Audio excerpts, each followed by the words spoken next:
A News Center now at this hour begins with court matters from the Supreme Court as they have upheld the re-election of Mr. Duoye Diri, the governor of Bayelsa State, dismissing the appeal of APC candidate Timipri Silva from the November 11th, 2023 off-cycle election. Led by Justice Lawal Garba, a 5-member panel affirmed the Court of Appeal's July 15th ruling, declaring Silva's appeal invalid for filing 2 notices which violated the 1999 Constitution. The court emphasized that Silva had the right to only 1 appeal and in a unanimous decision ruled that his case lacked merit. INEC had earlier declared Diri the winner with 175,196 votes, defeating Silva, who garnered 110,180 votes. Still with rulings from the Supreme Court in the same vein, the Supreme Court has also dismissed the appeal filed by the People's Democratic Party and its governorship candidate, Samuel Anyanwu, in the last Imo State governorship election, challenging the decision of the Court of Appeal, which affirmed the election of Hope Uzodinma as the governor of the state. The Apex Court held that the appeal lacked merit, saying that the judgment at the appellate court, which affirms Governor Hope Uzodinma, is valid. And also still in the same vein, the Supreme Court of Nigeria on Tuesday, August 23rd, dismissed the appeal of the Action Alliance, AA, and its candidate in the November 11th, 2023 governorship election in Kogi State, Olayinka Baimo, affirming Usman Ododo as the duly elected governor of Kogi State. A 5-member panel of the court was unanimously in holding that the appeal was incompetent, the notice of appeal having been filed outside the 14 days allowed by law for the filing of such notice. Justice Sadiq Umar, who read the lead judgment, held that since a preliminary objection filed against the competence of the appeal was more meritorious, it was of no use for the court to consider other issues raised in the appeal. He proceeded to dismiss the appeal and awarded a cost of 5 million naira against the appellates and in favor of the respondents. Meanwhile, Murtala Ajaka, the governorship candidate of the Social Democratic Party, SDP, and runner-up of the last Kogi governorship election, was attacked and chased at the premises of the Supreme Court. Ajaka was booed and attacked shortly after the Apex Court declared his rival, Governor Usman Ododo, the duly elected governor of the state. Police personnel on duty were forced to disperse the attackers with tear gas.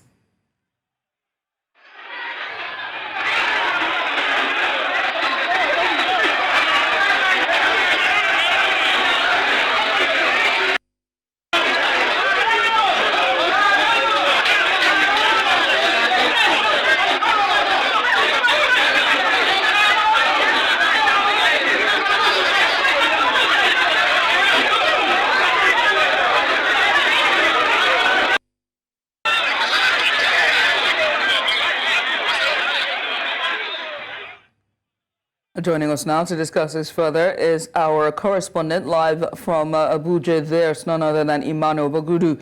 Emmanuel, well done so far in all of the hard work you've been doing, but let's get down to the nitty-gritty. What were the issues raised in the various judgments that led to the victory of Governor Diri, Ododo, and of course Governor Uzodinma?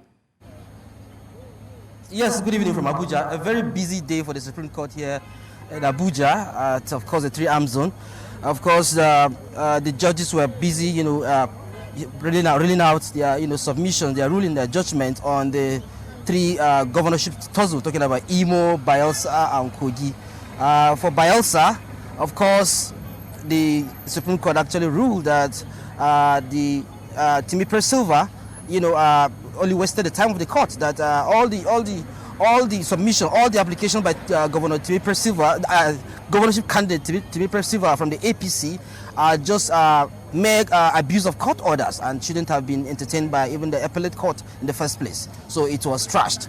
Then going to Kogi State, where of course Murtala Ajaka, the candidate of the SDP, brought allegations of certificate forgery, date of birth falsification and all that, the Supreme Court also ruled that these are just pre-election matters, not post-election matters. So it's actually also been ruled as an abuse of court process. And then, of course, Imo State governorship tussles, Senator Samuel Anyanwu of the PDP, who actually, appealed against Hope Uzodinma, who wanted Uzodinma's election to be, squashed. But of course, the Supreme Court said no, that Senator Anyanwu doesn't have substantial evidence, to prove that Uzodinma didn't win the election in Imo State. So those are the submissions so far, so good. And of course, it's been a very, hectic day here at the Supreme Court. Yeah. Emmanuel, if you can hear me, I wanted to ask also about the attack of the candidate of a Social Democratic Party, candidate Murtala Ajaka, the Apex Court. Just tell me all about the incident, because looking at the site there, just what led to the attack, looking at the footages from that attack, it felt very disgraceful, to say the least. Very, very horrible and so unfortunate. At the middle of the Supreme Court, the apex court of the land. Some suspected, talks, suspected supporters of course, ex-Governor Bello and then the present Governor Ododo, they are suspected supporters. But of course, they were chanting Ododo, Ododo, and they were attacking Murtala Ajaka just immediately after the judgment. It was very horrible. They went ahead to break, the windows, the doors of the Supreme Court. They pursued the gentleman up to when he entered his convoy. They chased him out of the court, and of course, the police were forced to use tear gas on these, these protesters, these attackers, and disperse them, making the entire, apex court scene look so horrible, which is very, very unfortunate. And that, of course, it's high time that we know that politicians, party faithful, people please call their, their supporters to order, so that to avoid this kind of, disgraceful act in the nation's apex court, which is actually a symbol of our pride in this country. Yeah. Absolutely. Well, Emmanuel, well done, and thank you so much. Let's see what would happen in the coming days with the now that they have now been installed and been affirmed as governors. Let's see what the opponents will do. What will be their next move? But again, many thanks. We appreciate you for doing this with us.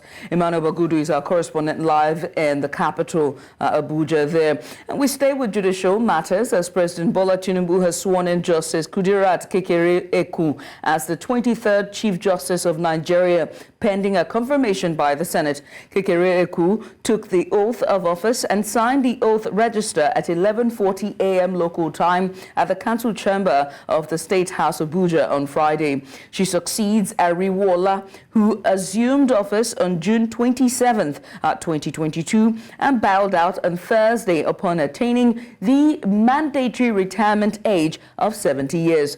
Justice Kekere-Ekun is the second Nigerian female jurist to serve as the Chief Justice of Nigeria after Justice Aluma Maria Mukhtar, who was the Chief Justice of Nigeria from July 2012 and November 2014.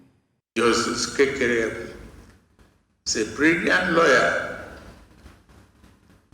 who was called to the bar in 1981. She's now a trailblazer, becoming second woman to hold this esteemed position after Honorable Justice Aloma Maria Mukhtar, GCOM, who served as the CJN from 16th July 2012 to 20th November 2014. Justice Kekere-Ekun's ascension to this position is a beacon of hope for young women who aspire to break the glass ceiling and make a meaningful impact on our society. That to all Nigerians, but to especially the state that I superintend over Lagos State. But we're indeed very excited. We're very, very excited. First, because we have not kept any vacuum, in our democracy, and that's the beauty of it. Yesterday we had a former CJN step down, haven't attained, the statutory age, and within 24 hours, we've seen the beauty of our democracy. Mr. President himself had to stop his own trip to ensure that, governance and democracy does not stop there's no vacuum, and he has shown the importance and the strategic relevance of the judiciary. And now to discuss this in more details, we're joined by Abdul Latif Abubakar Jos, is the editor-in-chief of Solar Space online newspaper, and he joins us from Kano, Nigeria. Abdul Latif, thank you so much for joining us. We appreciate you for doing this with us. Thank you very much for having me on. I must start with, historical appointment, second woman to get this appointment, second woman in the history of Nigeria. And yes, her role when it comes to women, it is good. But let's talk about the significant challenges that she would have to face, where her lordship will have to face, given the significant challenges facing the Nigerian judiciary, such as corruption, a backlog of cases. What are the expectations for Justice Kekere Eku's leadership in addressing these issues? Thank you very much. If you look at the antecedent of Justice Kudrat Kekere Eku, she's not new to the terrain. Looking at how she came from the Lagos State High Court to the Court of Appeal and to the Supreme Court, she has been an outstanding jurist that has sort of put a name in the good sense of time in terms of adjudication. So when you look at the merit of challenges at the Supreme Court presently now, you talk about the backlog of cases, you talk about conflicting judgment coming from justices and judges of High Court and of the Court of Appeal and the lower courts. So I believe that she will be able to do much to address most of this situation. Because if you look at the case of Aloma Mukhtar, when Mariam Aloma Mukhtar was there from 2012 to 2014, she was able to instill discipline in the judiciary. And if you look at the psychology of women leading, believe me, you will be so much impressed and pray for a president to come out, for a woman to come out as a president in Nigeria.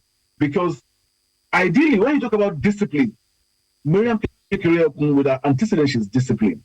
And she'll be able to put that into practice by ensuring that there is discipline in the judiciary. Unfortunately, the judiciary is facing the serious challenge of conflicting judgment. The judiciary is facing the challenges of corruption, because if you look at what the NJC came up with recently, with about 27 judges having a petition against them, and I think about 5 or 7 of them has to do with corruption. So Kekere Eku will be able to put a feet on the ground to ensure that things are done appropriately. Take a particular case of what we have in Kano, when the chieftaincy issue, whereby the state High Court was given a different ruling in conflicting order with that of the Federal High Court. Meanwhile, these are court of equal coordinate jurisdiction. So it becomes so embarrassing that even the Chief Justice of Nigeria at that period, Justice Kayode Ariwola, had to summon the CJ of Kano and that of the Federal High Court, so that at least things can be done appropriately, because the judiciary is the last hope of the common man. So it shouldn't be toyed with, because we believe that for any situation we have at hand, the judiciary is where we head to. So I believe that with antecedent of Kekere Eku, for what she is known for, because even look at most of our judgment when she was even at the Lagos State High Court, most of our judgment were not upheld by the Court of Appeal or the Supreme Court.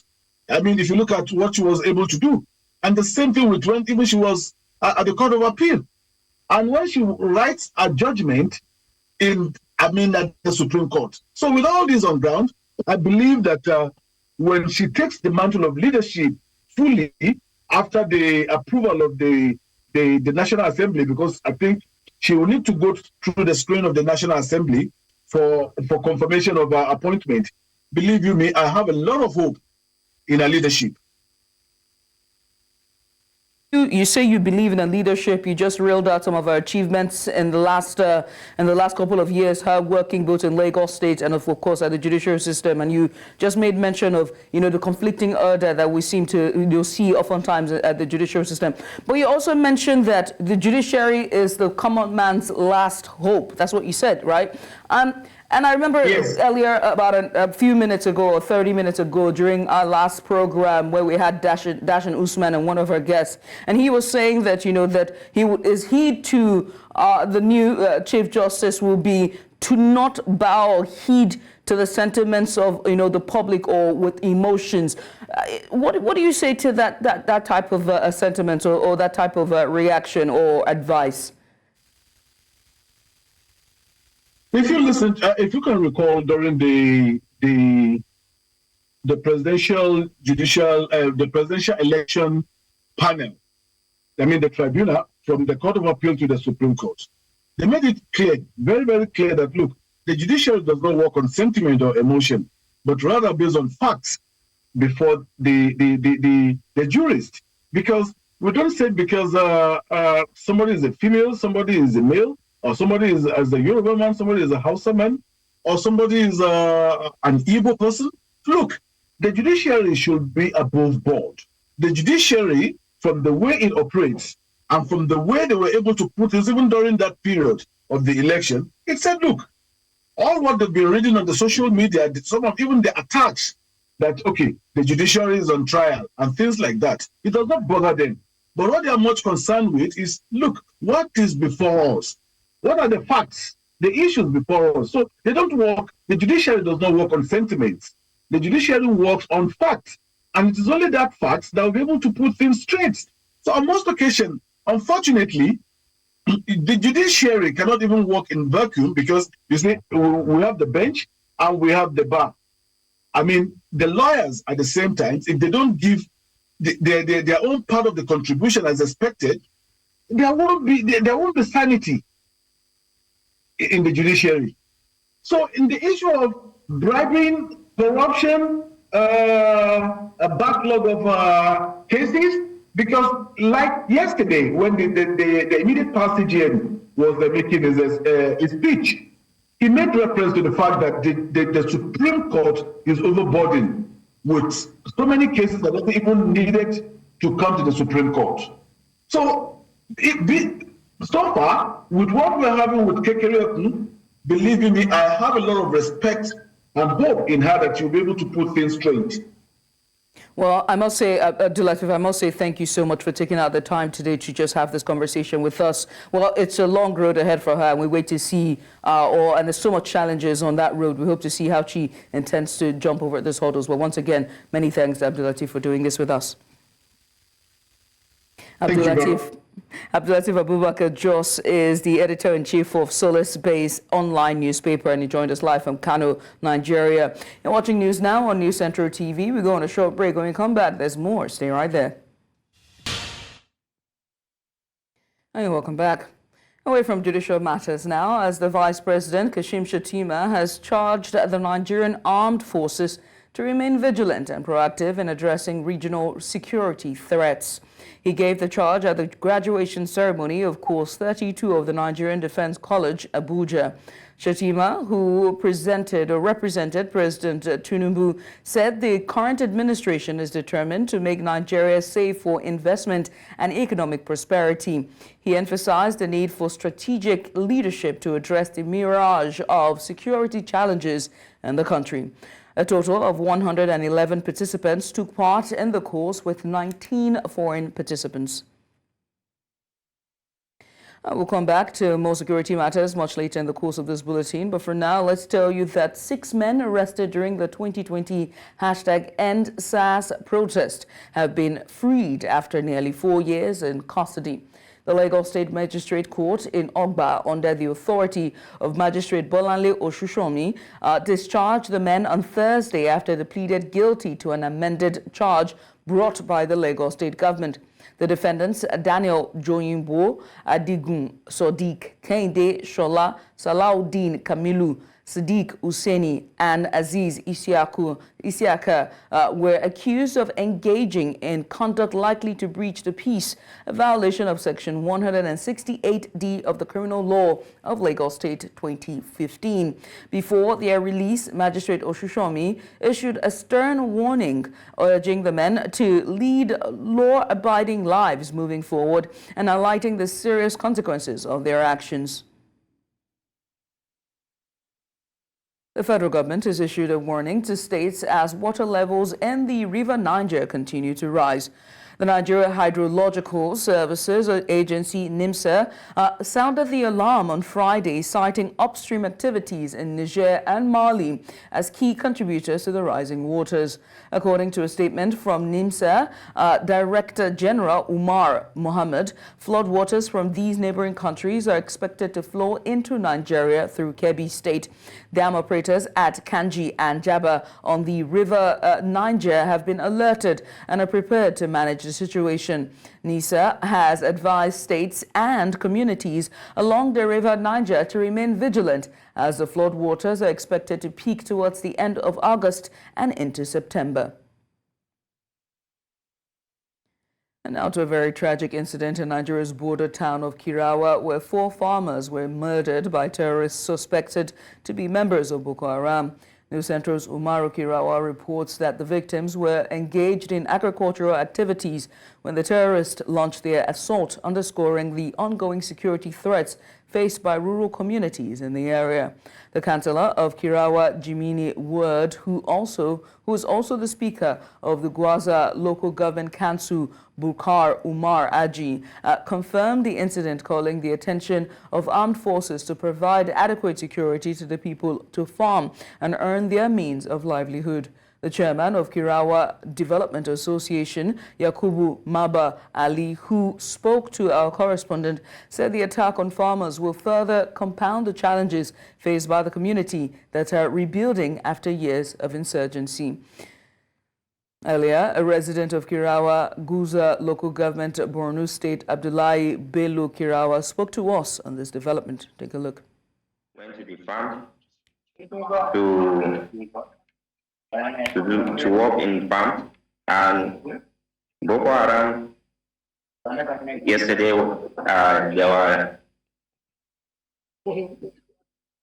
they are doing activities in their farm yesterday.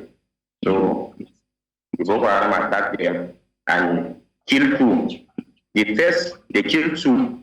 So we went to the bush, and our military men, multinational joint task force, we went to the farm and picked the dead body.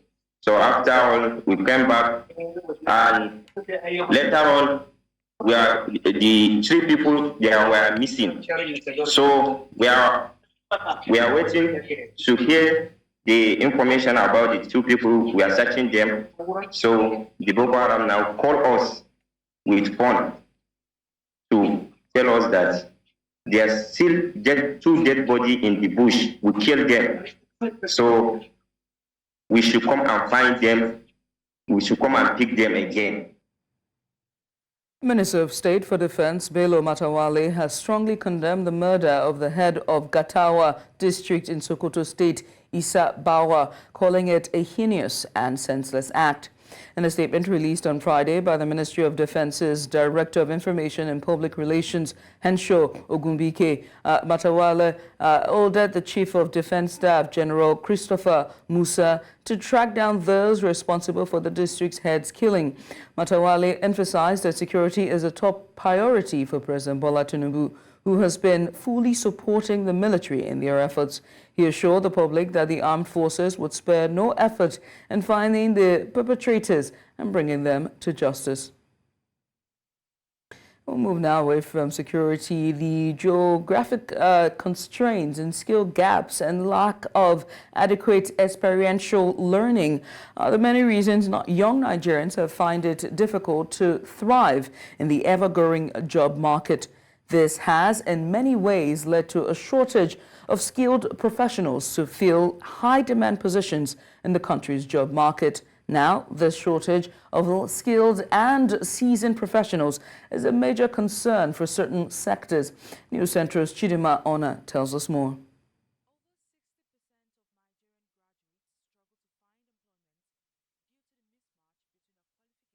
And the skills employers need.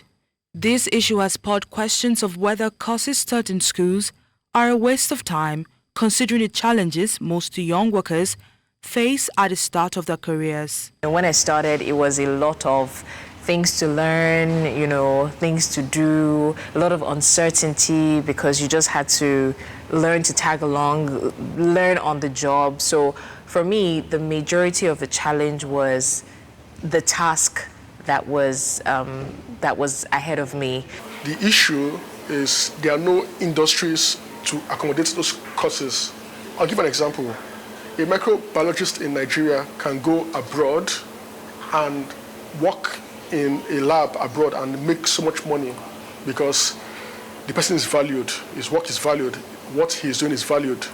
But in a country like Nigeria where there are really no industries, there's no room for ideas to grow, a microbiologist in Nigeria, he comes out, he finishes, he's going to work in a bank because there's nowhere to really practice your microbiology. With the rapid evolving job market in Nigeria, stakeholders say that bridging the skill gap will address the disconnect between academic education and practical skills. The case or the bone of contention is not even because there are low jobs. It's actually because we have what we call skill set mismatch. A lot of the jobs that are available outside there, you don't have people with the requisite skill sets that can be pipelined for such kind of jobs. I think the challenge is so many times people pick one course without any thought. And then that course is so heavily theoretical, they can't really apply it to real life.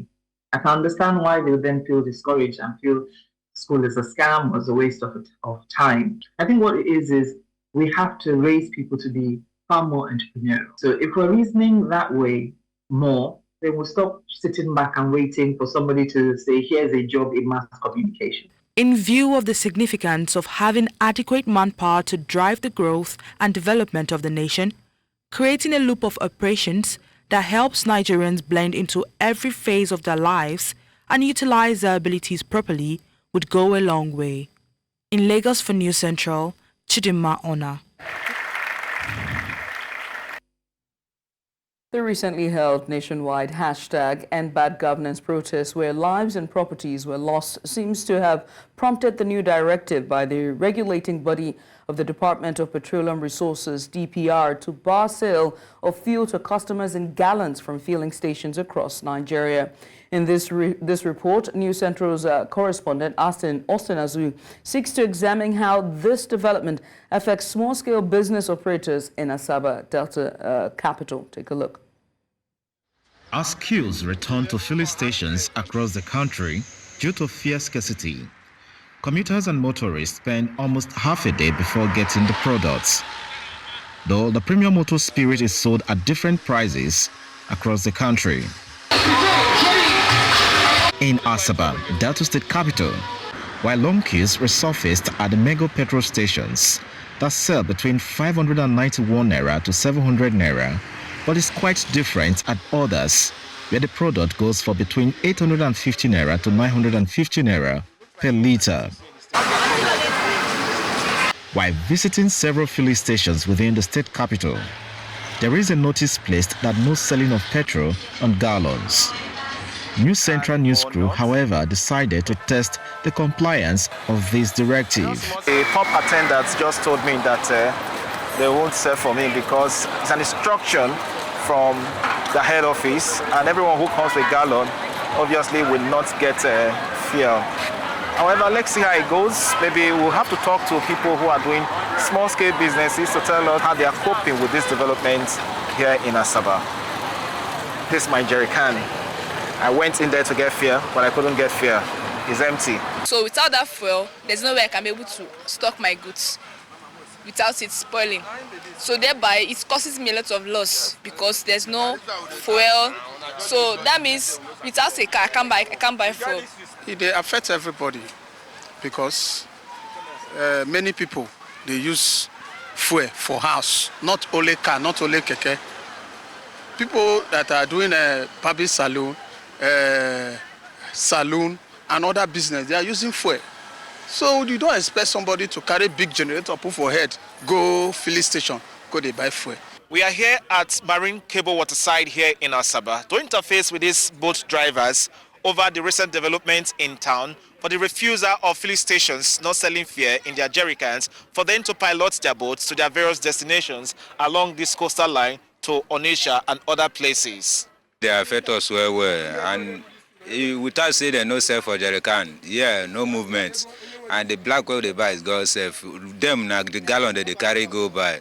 Where they no get, we will no get. And engine gallon na in tank.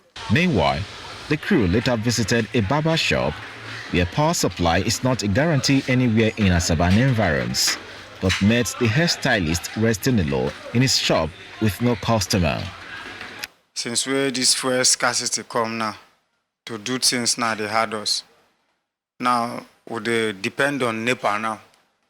If to say now like before, you know they feel if flights no day, based on so they feel they see fuel buy. They feel they see fuel buy, but currently now, as the situation be now, to see fuel buy itself now work for us. However, some motorists and commuters who lamented the recent directives of not selling fuel in gallons appealed to DRP to rescind the decisions.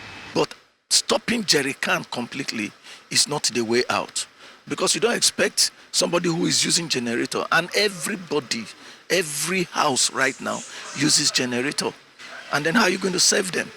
So it's not a good policy. I think they didn't think through it before making that decision. They should find other way to control or stop the black market. We can't be kind of generator to fuel station to buy now. We still go with gallon to buy. Though not all filling station sells in gallon. People are bribing, buying three jerrycans here, but carry 10 gallon go there, they will refuse to. They say. People are dying. Frustrating people for nothing. Look at fuel here. How many hours are there here? Since 6 o'clock I was here to buy fuel in Wahala. I'm not happy with anybody. While most filling stations have refused to open for business, the few filling stations selling fuel are dispensing at prices ranging from 700 naira and 1,000 naira respectively. In Asaba, for News Central, Austin, Azu. You're watching news now on News Central TV. Coming up, citizens in Lesotho facing hunger and economic challenges. We'll bring you details after the break. Join us again. And welcome back. Lesotho is a country situated in southern Africa with a population of about 2 million people. Now, with the El Nino weather phenomenon wreaking havoc in many African countries, Lesotho is one of these countries that has been affected. Now, over 700,000 of its about 2 million citizens are facing food challenges. Now, earlier this year, the government declared a national state of food insecurity disaster as the most severe. Meanwhile, the country has a long history of political instability, largely related to disputes among factions of the Lesotho political parties. Its citizens face not only hunger, but economic challenges too. Earlier, News Central's Wangani Ziziba, who is on ground in Lesotho, there, the capital, spoke to us on this development. Take a look. That are in between our mountains and very cold when it's that weather time around June. But citizens that I've spoken to are like in the streets, people that I've spoken to. We know that in 2022, Lesotho was going through elections where there was change of government and the opposition came into power. But speaking to citizens, how they feel about the government that is there now, they are saying that they are giving that government time for them to work on the challenges that they are facing. But also you spoke about the drought. We know that Lesotho is one of those countries in SADC that is experiencing drought. Lesotho doesn't have much rainfall, just like many other SADC countries. Staying in the region, South Africa's former president and current leader of the opposition party, MK Party, Jacob Zuma, announced that he is leaving the African National Congress, and that's the ANC, claiming that it is no longer the ANC he once knew. Now, Zuma's decision follows his expulsion from the party last month after leading the MK Party into elections, a move that violated and ANC's rules. Now, during a press conference in Johannesburg on Thursday, Zuma explained his departure, stating that the ANC has strayed from its original principles and direction.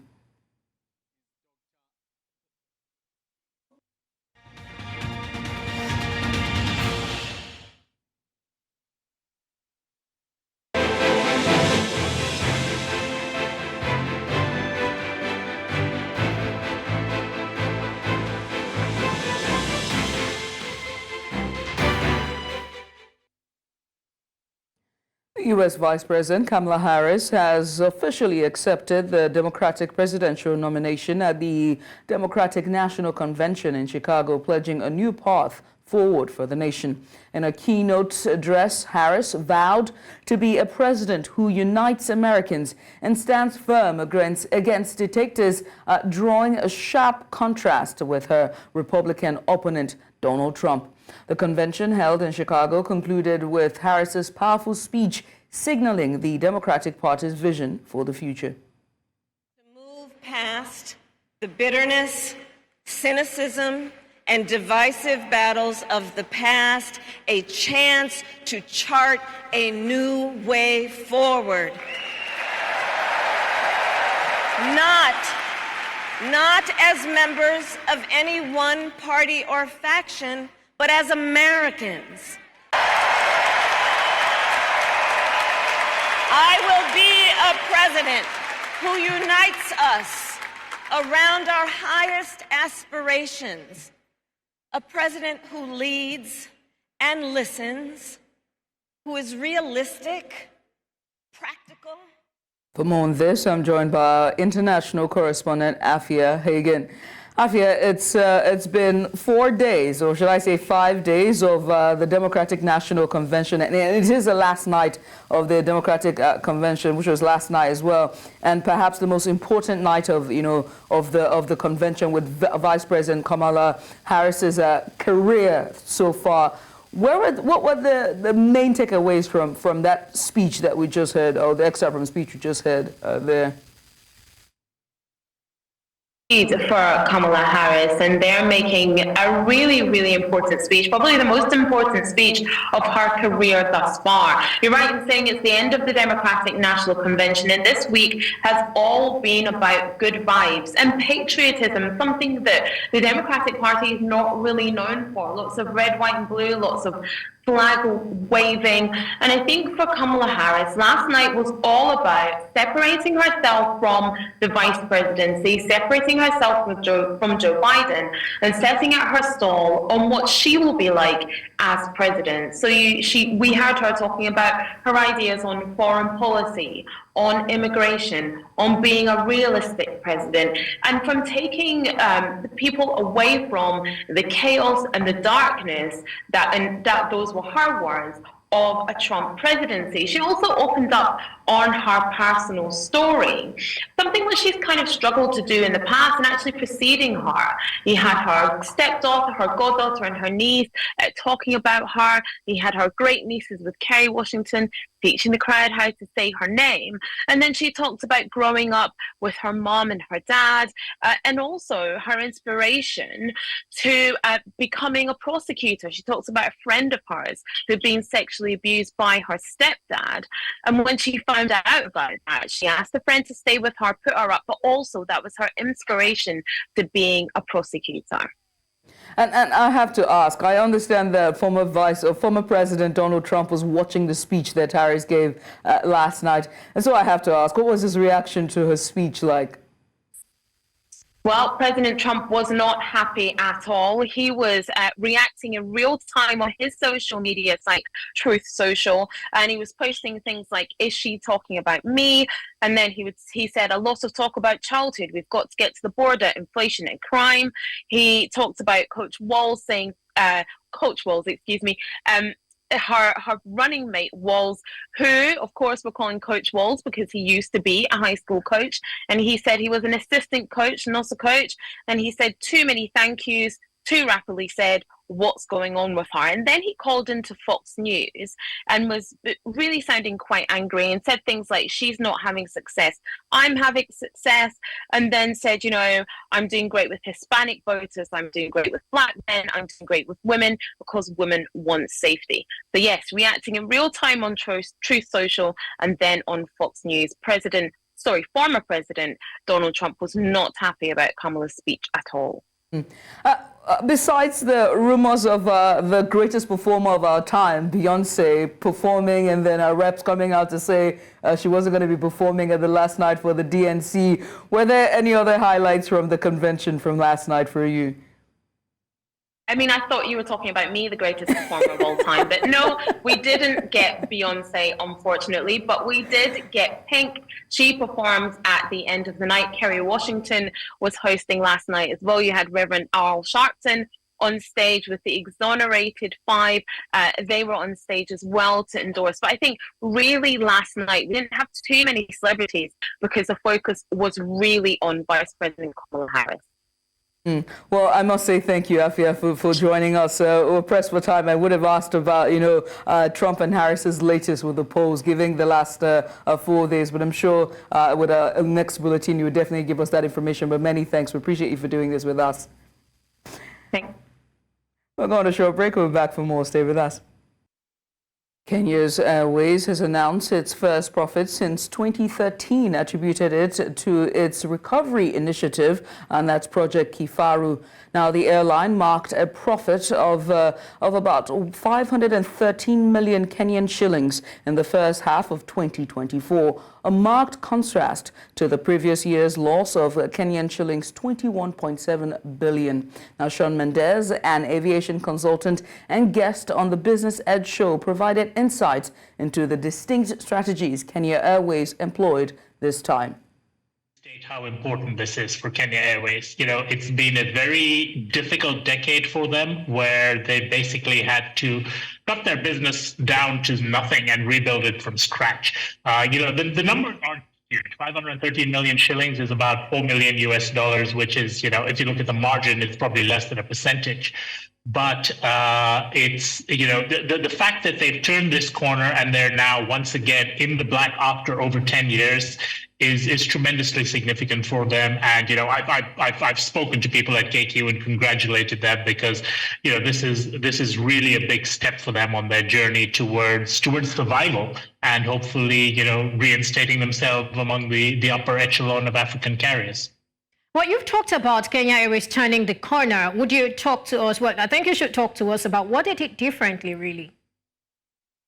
I think the biggest change versus, where it was last year and in the recent past has been the way debt is being handled. A lot of Kenya Airways' problems has come from the fact that they've had long-term debt. They acquired assets 10, 15 years ago for which they're still paying loans off and so forth. And a lot of that debt has now been transferred to the National Treasury. It was government guaranteed, with government as the single largest shareholder at the time. And consequently, as the cost of paying the interest and service.